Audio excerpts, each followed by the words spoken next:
প্ৰাদেশিকত অনা শিক্ষক কৰ্মচাৰীসকলৰ এটা গুৰুত্বপূৰ্ণ খবৰ।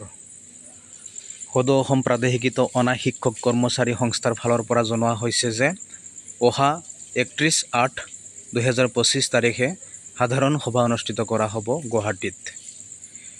গুৱাহাটী হাইকোৰ্টত কেছ কৰি ৰায় পোৱা 709 গৰাকী অনা শিক্ষক কৰ্মচাৰীৰ উপস্থিতি বাধ্যতামূলক কৰিছে সদৌ অসম অনা শিক্ষক কৰ্মচাৰী সংস্থাৰ সাধাৰণ সম্পাদক যুগল কুমাৰ শৰ্মাই।